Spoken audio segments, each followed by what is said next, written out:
Me educaron en ella. La gente cree que sabe qué es el dolor. No tienen ni idea. ¿Cuál es el dolor más grande que has sentido? Quizá el que te deja siendo más máquina que humano. Espera, no, para. ¿Qué mierda es esta? Dale, ¿qué? ¿Por qué no están terminados los efectos? ¿Que es solo un brazo metálico? No es que haya que borrar un bigote. A tomar por culo. Ya lo hago yo. Yeah, I mean, Deadpool 1 was unusual in as much as it was disruptive in the comic book industry and did something different. And you know, Deadpool 2 was really just probably the most fun experience I've ever had making a movie, because we didn't have the burden of an origin story to tell or anything like that. We got to kind of hit the ground running and tell a story that we'd wanted to tell since shooting Deadpool 1. In fact, a lot of the basic principles of the story in Deadpool 2 are from just standing around on set with the other writers talking about on Deadpool 1. So yeah, it's exciting for me. It's the role of a life. It's the greatest privilege I've ever had in my career to play this guy. So I love it, and yeah, I hope that answers your question. I think that's what you were asking, right? Okay. The Marvel Universe thing and being able to play both of these characters, I think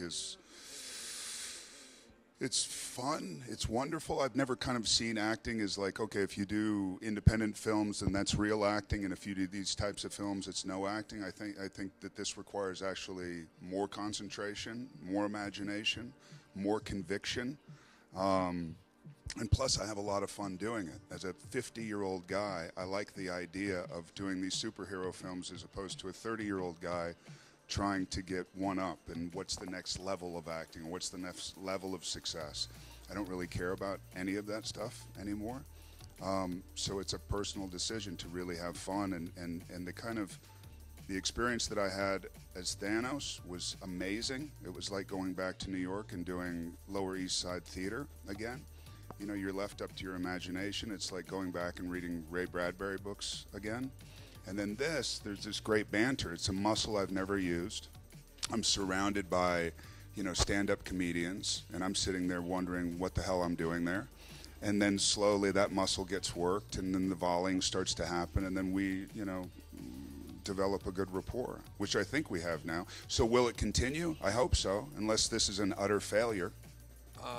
Why is Deadpool? Well, Deadpool, I mean, he occupies a space in the comic book universe that nobody else occupies, or I don't think could occupy. I mean, he addresses the audience directly. He thinks, you know, he says the things that the audience might be thinking, like, you know, wow, that was a really expensive scene we just did, or what, you know, he just sort of breaks down all these barriers that you would otherwise never be able to do. And that's particularly, you know, in the Marvel Cinematic Universe or the DC Cinematic Universe, they're beholden to telling a story that fans wholeheartedly invest in, and you know, and that's a beautiful thing. But it's not. It does limit them in as much as they can't. You know, they can't obviously directly address the audience. They can't be meta. They can't bring in pop culture references, those sorts of things. So Deadpool sort of feels more of the people to me, in the sense that it's, you know, I mean, I wouldn't be here if it wasn't for the internet. I mean, I tried to get the movie made since 2004, and it wasn't until the internet roared and made it happen that we got to put the suit on for the first time and really do this movie. So, you know, I always just think of Deadpool as something that's a little bit more down and dirty, and you know, and it's I don't know, I've never found a role that I connected with as much as Deadpool, and allowed me to be as free as Deadpool, and I'm always so grateful for that. Is she talking in your ear while you're talking? Kind of, yeah. Why? Yeah. How are you able to do that? It's like having dinner with my mother, honestly. It's not any different, really. It's sort of, she has taught herself to continue talking while inhaling, which is something I've never been able to master. Yeah. Total schizophrenia with 3 hours sleep. Yeah. Unbelievable. You know, I, as far as Deadpool having an influence on other, yeah, you see, you know, I get sort of studio breakdowns of different movies that are making, because I also have a production company, and you know, you read different studios break, this is our answer to Deadpool, or this is our, you know, so yeah, I guess it has had some influence. I think anything in Hollywood that is successful, you want to immediately, you know, photocopy the shit out of it until you can't even tell what it is anymore. So I suppose it has, but I don't think it's had any impact on, you know, the great Marvel machine and that sort of thing, because those guys have done their own thing for a decade and they've done it better than anyone in the game. So but yeah, I like to think there's little thing. I mean, you're seeing a sort of movies that are incorporating or infusing a little bit more ribald kind of humor in some of the stuff they're doing. But unless you have the R rating, you really can't push it as far as you want it to go. And Deadpool was never a massive risk for the studio simply because they just didn't give us any money. I mean, they gave us very little money to make the movie, and the second one is really the same. They gave us just enough to make the movie, and it only makes things better because you can't rely on saving the world. We can't rely on blowing up the world or doing all these things that other comic book movies do. We have to sort of infuse all that energy into character, and character has to become our spectacle, and that's sort of, you know, that's the star of the movie is character as opposed to the gigantic explosions. Even though we have some of those, but you know, it's never at the cost of character. So, yeah. It's like the great fuck it movie. Do you know what I mean? It's like the mischievous kid that you wanted to hang out in school, but you know you get in trouble, and you know what I mean. Yeah. You don't want to hang out with. I'm stuck with them. Yeah. You are stuck with them. Yeah. No, people ask about the director's bug, is what they call it, and I think I got vaccinated for that a long time ago. I really have no desire to location scout.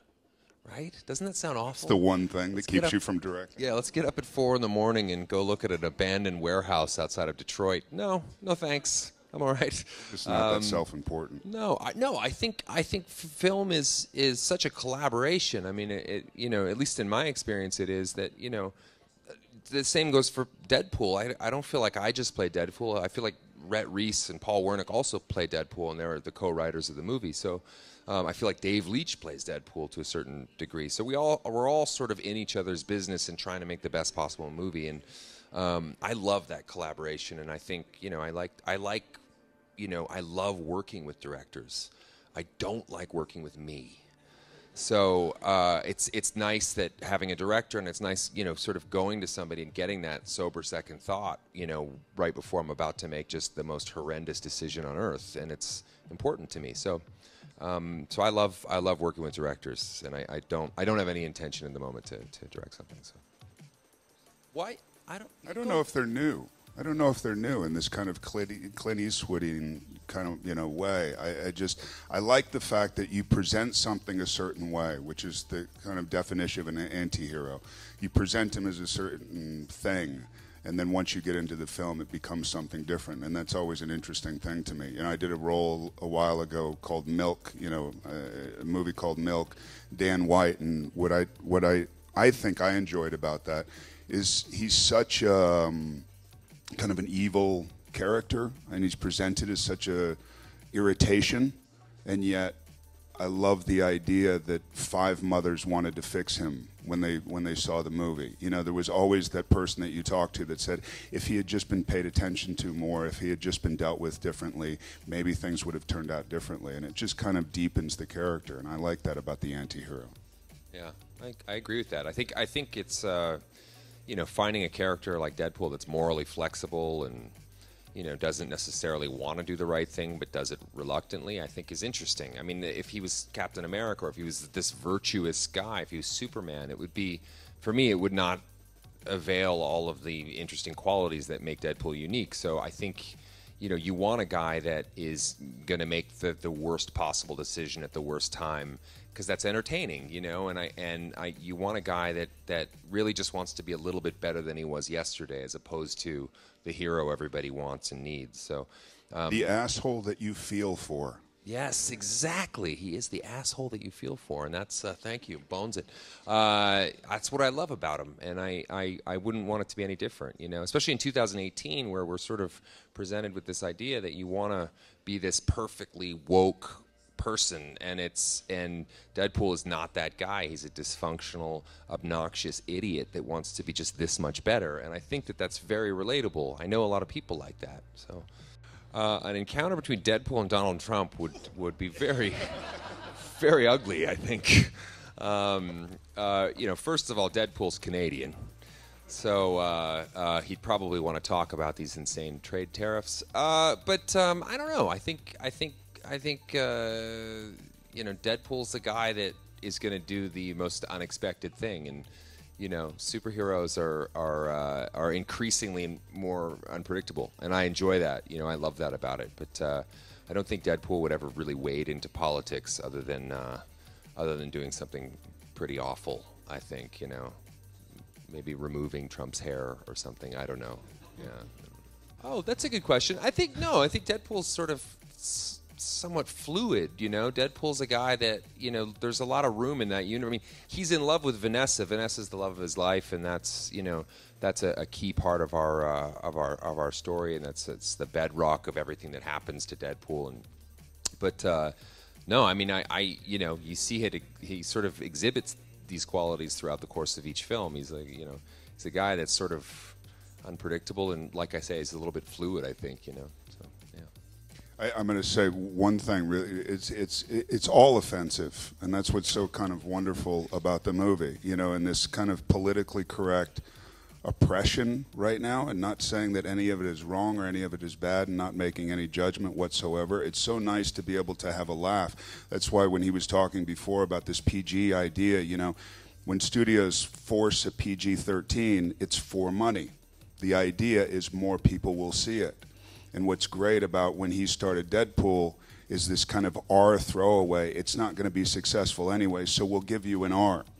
And then it was massively successful to everybody's kind of chagrin, and now you continue on because I think it's so needed to have a laugh. It's like I've been watching these, comedy hours, and I can tell the difference with a lot of comedians. They're so afraid to say anything, and then you see Ricky Gervais, and it's just, he doesn't give a shit. You know what I mean? And there's something really wonderful about that self-deprecating humor, in looking at this kind of social climate and being able to make fun of ourselves in that social climate. To me, that's where the healing and the understanding comes, and you need it. You have to have it. Otherwise, we get so tight. That's why I love this movie. When I read this movie, I was like, oh, it was like a breath of fresh air. I think it's also, you can't really create a movie like this if you're too concerned with that kind of outcome. I think you have to swing for the fences. You have to take chances and risks that we owe it to the audience to do that. And and it's also we're not painting a picture of how the world should be or could be. We're painting a picture of a character who's in a highly militarized shame spiral. And that's the sort of tenet that we have to hold on to. And I think there's an obligation to sort of, like I always say, we're making a rated R comic book movie omelet. We have to break some eggs. So, yeah. It's like going back. I used to have these Lenny Bruce vinyls that I would listen to as a teenager, and it reminds me of that. Again, the great fuck it. Yeah. Yeah, the writing process was not unlike the first movie. I mean, we all sort of did the same thing. We would pass chunks of the movie back and forth between the three of us, and we would, each of us would sort of plus what the other person did. I'll write something, and then I'll give it to Rhett, or I'll give it to Paul, and they'll make it better, and vice versa. So we all sort of have the tone and the voice, I think, pretty down pat. So there's rarely a time where we all disagree on something, and we work pretty cohesively together. And but yes, there are things in this movie that we had to take out in the edit room because it's just, you go way too far, and you're glad you have it. You want to get as much as you can, and then there's three stages of the writing process. You're writing the screenplay, there's the actual filming of the movie, and then the third stage of the writing process is editing.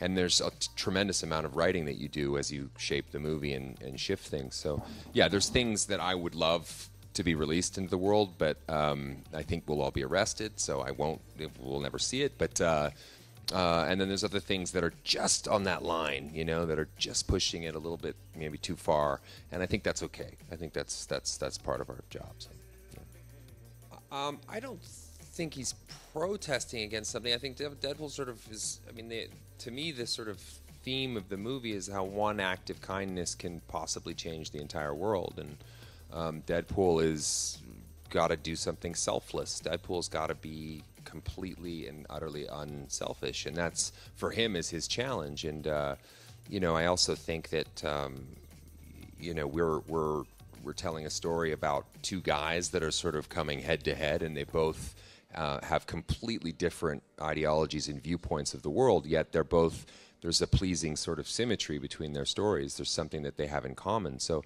at the end of the day, everybody in this movie is really looking for a family, and that's sort of why we're positioning it as kind of a family film, even though it's rated R, and even though there's swear words, and even though there's all these other things. So we looked at it a lot through the lens of a Pixar movie, almost like how do they tell stories, and how to, not saying that we made a Pixar movie, but we love how those plant payoffs work. How each character has its own beginning, middle, and end, and that's important. I'm sure Josh can speak to that, but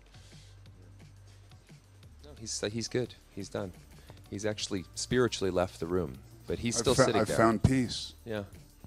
Oh, Domino's one of my favorite characters. Domino has the unique superpower of controlling probability, which in layman's terms is just she's lucky. And I love that Deadpool finds that superpower to be completely absurd, and challenges her on it throughout the course of the movie. And I love how effective that superpower actually is, and how confident she is. I love that she's sort of like got this attitude where she just doesn't give a shit about anything, because it all works out for her. It's all going to work. There's a reason she's here. There's a reason she's falling off a cliff right now, because something down below is going to catch her. And there's something interesting about a character like that who seems sort of fallible but is actually infallible. So at the end of the day, and I think Domino, and Zazie Beetz, who plays Domino, is one of the most charming characters that we could have ever had in our movie, and she steals the show. So. 2 words: Celine Dion. I don't know. Do other films so you can do this film. Yeah.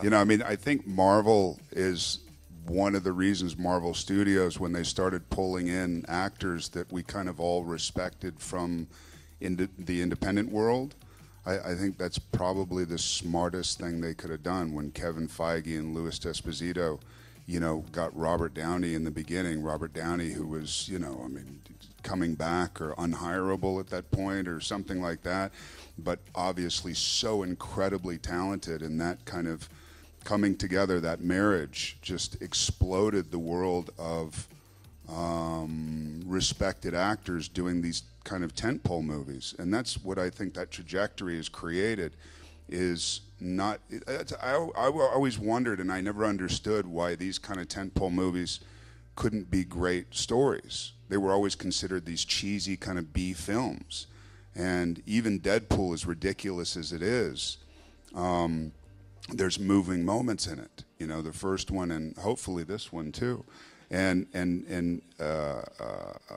Infinity War. Also, the feedback that we're getting is how moving it was, and how multi-layered it was, multi-dimensional it was, and I think that's because of great filmmakers, but also because of these actors that they're getting.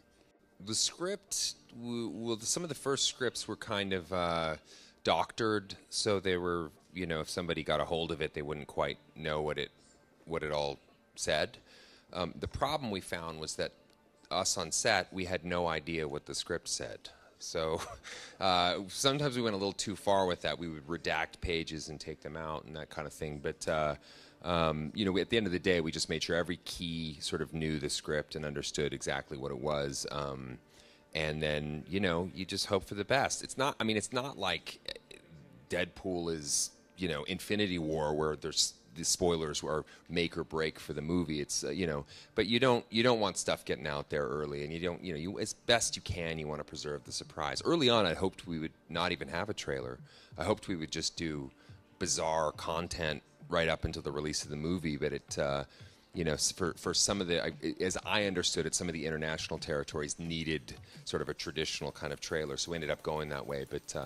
But I like the idea of going to a movie where I don't really know anything about it. I just get to go in and enjoy the story. So I don't know. Everywhere we go, there's like 1,000 people dressed as Deadpool on this tour. So obviously some people really want to be like him. It's exciting, though, going to these events and seeing people now dressed up as Cable and people dressed up as Domino. Yesterday I saw a guy dressed up as Peter, who's the guy in the movie without any superpowers. I mean, it creates a great opportunity for role play. Also, Deadpool's not a character who edits himself, so I think people love embodying not just the aesthetic of the character, but his spirit. You know, they like being able to say ridiculous, silly things, and I don't know. I love it when people quote lines back to me from the movie. I think it's like the highest compliment you could ever get. So I don't know. I love it. We'll see, though. Yeah. There honestly was like one homeless guy dressed as Cable. Just one guy. There was only one. It was my brother. But hopefully more in the future, Yeah. you know. Yeah. Disney may want what? Oh, to buy Canada. Well, Disney bought Fox for $52 billion. They could probably get Canada for much cheaper, is my guess. You know, and that includes the whole unlivable northern part. Yeah, I don't know. Disney buying Fox has been interesting. Disney may have bought Fox just to shut Deadpool up. I don't know. We'll see. But hopefully they're going to let us continue to make movies. I'm always so scared to say anything about it because I'm assuming some sort of agent from Disney dressed as Mickey Mouse is going to blow dart me out of the corner and I'm going to just pass out on the ground and never wake up. But no, I think it's exciting. I mean, I don't know. I wouldn't even, if they said, hey, let's do a PG-13 Deadpool. At this point, I would feel like that's a challenge. Like, let's do it. Let's try it. Where Deadpool's in the movie, he only gets 2 shits, 1 fuck, and a glass of white wine. Great. And he blows it all in the first scene, and then he's forced for the rest of the movie to never swear or never do anything bad. So I don't know. It'd be a fun exercise for Deadpool. Yeah. I was just a boy with cheek of tan and lock of gold, traveling to Los Angeles with a big dream. No, I think there's a little bit of that. I mean, look, I think it's interesting that Deadpool hates Ryan Reynolds. That to me is fun, and I think it's also fun that part of the joy of making Deadpool is that to some degree Ryan Reynolds kind of hates Ryan Reynolds. So the self-loathing thing filtered through a prism of humor is always fun, and I think it's refreshing. And I think that I wrote that one piece that you're talking about, which I was probably more excited to film than anything in the whole movie. So yeah, Dave Leitch is considered a kind of action auteur. He's a guy that comes from a sort of hyper-masculine style of filmmaking, yet if you meet him, he's so nice. The guy makes ice cream look like murder. I mean, he's just the sweetest man you'll ever meet. And coming into Deadpool, he really needed to sort of find that balance because Deadpool's partly feminine, not just hyper-masculine. Deadpool sort of walks this tightrope, I mean, it's often my issue with stunt performers, just that, if my stuntman's doing a scene for me, he'll land in this really macho way and then walk away with this like bravado, and I'll always say, no, don't walk, sashay away. Deadpool has a kind of like sort of dance about him. He's sort of got to be a little bit more sort of feminine than that. So Dave really understood that, and I loved working with him. And Dave really understood the heart of the movie, which is the emotional bedrock in Deadpool 2 is so essential because, and the same with Deadpool 1, is that you can't have a character that just starts out on 11. He has to be working from a place of pain. The more pain Deadpool's in, the funnier Deadpool is. So we have to take everything away from Deadpool, and we have to put him in a position of the underdog, and that's sort of how Deadpool functions. Because if you had this character that was so nuts and so over the top, and just so flippant with the mouth, and had nothing, had everything in life, it wouldn't be fun to watch. So Dave really understood the emotional core of the movie and what the stakes were, what Deadpool was fighting for, how sensitive Deadpool and vulnerable he can be at times.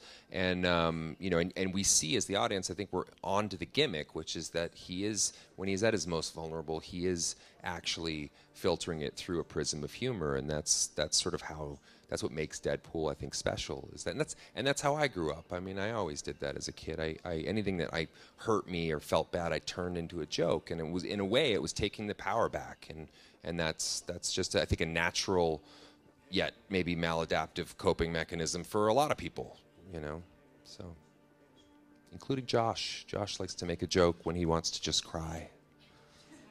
Which is often. Yeah, often. Yeah. Some of the best showers I've ever had have been Josh's tears.